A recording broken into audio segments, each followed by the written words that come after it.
আপনি স্যার বিশ্বাস করবেন না, আমার স্যার ৫৫ বছর বয়স, আপনি মনে করতে পারেন সে পুরে লীগের একজন নেতার একটা বাচ্চাও স্যার মারা গিয়েছিলেন, আপনার মনে হয় স্যার হয়তো বা স্মরণ আছে। ভালোবাসা আর ঋণের কাছে স্যার আমরা ঋণী, কিন্তু স্যার আমার মারা যাওয়ার পরে আমার আম্মার যে কষ্টটা দেখেছি তা আপনার স্যার কিছুটা আমি বুঝতে পারি। আমি এতটুকু আপনাদেরকে বলার জন্য আজকে এখানে এসেছি যে এটা বিচারিক ছিল। অনেক কথা বলতে পারি, দুটো কথা আমি বলতে চাই। ইনশাল্লাহ এতটুকু বিশ্বাস রাখেন যে আল্লাহ রাজাকে বিচার বিচার আপনারাই দেখবেন। একটা আমি আর এখানে যায়নি, আসামিকে ধরা হয়েছে, ব্যবস্থা করা হচ্ছে, এরপরে বিচার ইনশাল্লাহ আইন উনিও কন্যা সন্তান, আমিও কন্যা সন্তান, উনিও কন্যা সন্তান, কাজে আমরা জানি কন্যা সন্তানের কষ্টটা আমরা একটা ছবি ছিল স্যার, কিছু বলে দিলেন না, আমি শুধু আপনি মেয়ের বাবা, আপনিও স্যার একজন মেয়ের বাবা, শুধু একটা আমি দৃশ্য আপনাকে স্যার দেখাবো, আর কিছু দেখাবো না স্যার, আমি দেখবো না স্যার, স্যার আমি দেখবো না স্যার, এটা নিয়ে আমি সারা জীবন স্যার আমি কি করে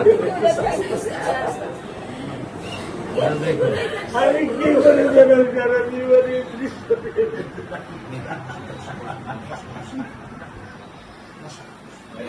আমার এই দৃশ্য আমি কি দিয়ে পূরণ করবো? আমার মেয়ে শুক্রবারে নামাজ যেতে মসজিদে নামাজ পড়ে, আমি 3 ওয়াক্ত নামাজ বাসায় পড়ি স্যার, কারণ ও আমার সাথে নামাজ পড়তে পছন্দ করে। 2 ওয়াক্ত নামাজ আমি ওকে নিয়ে স্যার আমার বাসায় পড়ি স্যার। আল্লাহ আমি জানি না আল্লাহ তো আমার কোন পরীক্ষা ফেলেছে, এই দুঃখ এই কষ্ট মৃত্যু ছাড়া আমার আর কোনো শেষ নেই স্যার, আর কোনো শেষ নেই স্যার। আপনার দায়িত্ব মানে প্রধানমন্ত্রী নেবে, আমাদেরকে তো আপনাদেরকে শক্ত হতে হবে না, আপনার তো বড় মেয়েটা রয়ে গেছে, এখন তো ওর জন্য আপনাদেরকে শক্ত থাকতে হবে স্যার। সত্য কথা, আমি যখন ওকে ভ্যানে পাঠাই আমি খুব বল পাই, আমি কালকেও বলে দিছি যে আমি আর ভ্যানে দিব না, তুমি প্রতিদিন ওকে রিস্কায় নিয়ে যাবা, রিস্কায় করে নিয়ে আসবা। আমি ক্লান্ত স্যার, 10 বছর বয়স থেকে স্যার অবহেলা পেতে পেতে পেতে পেতে স্যার আমি আর নিতে পারতেছি না স্যার। আল্লাহ আমার ভাগ্যে দিচ্ছে, আমি কি করতেছি কি করব? ব্যবস্থা বলেছেন মেয়ের লেখাপড়া হবে, ধৈর্য ধরো, ইনশাল্লাহ বিচার তুমি খুব সম্পৃক্ত সময়, কারণ এটাকে বেশি বলতে পারবো না, কারণ আদালতের বিষয় তো। আমরা চার্জশিট দেবো ইনশাল্লাহ এই 24 ঘন্টার মধ্যে। আমি সত্য কথা বলি, আমার 55 বছর বয়সে আমি এত দ্রুত, এত সুন্দর, এত সুচারুভাবে আমি কখনো দেখিনি।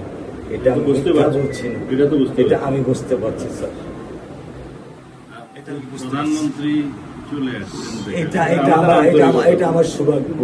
আমি সত্যিকার ভাবে স্যার আমি বলি, আমি এটা স্যার প্রত্যাশা করিনি যে আপনার মতো মানুষ আমার এই 10,000 টাকার একটা ফ্ল্যাটে স্যার আপনি পা রাখবেন, কিন্তু এই বিশ্বাস ছিল যে আপনি 8-10 জন না, যে মানুষ ট্রাফিক সিগন্যালে দাঁড়িয়ে থাকে, নিয়ম মেনে চলে, সে মানুষকে বুঝতে স্যার আমার এইটুকু বয়সে স্যার যথেষ্ট স্যার। স্যার আপনি একটু ধৈর্য ধরবেন, আমি ওকে কোনো নিয়ন্ত্রণ করতে পারতেছি না। আল্লাহ চায় আপনার সন্তানের এই অবস্থার জন্য যে দায়ী তার বিচার ইনশাল্লাহ হবে, ইনশাল্লাহ শীঘ্রই হবে।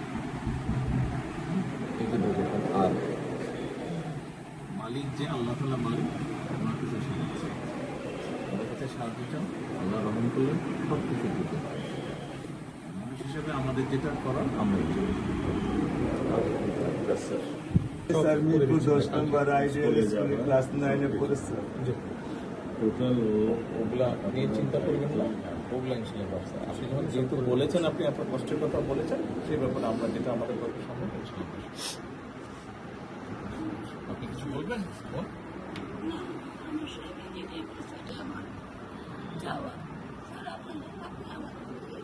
মেহরবানি করে আমাদের খেয়াল রাখবেন, মেহরবানি করে দেন।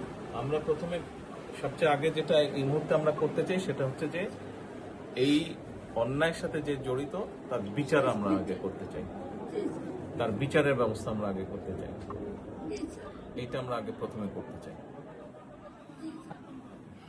আপনাদেরকে শক্ত থাকতে হবে, ধৈর্য দিতে হবে, ওর দিকে তাকে শক্ত থাকতে হবে। এক সন্তান আল্লাহ নিয়ে গেছে, আরেক সন্তান আপনার কাছে আছে, ওর কথা মনে করে আপনাদেরকে শক্ত থাকতে হবে, ওর দিকে তাকে। ঠিক আছে?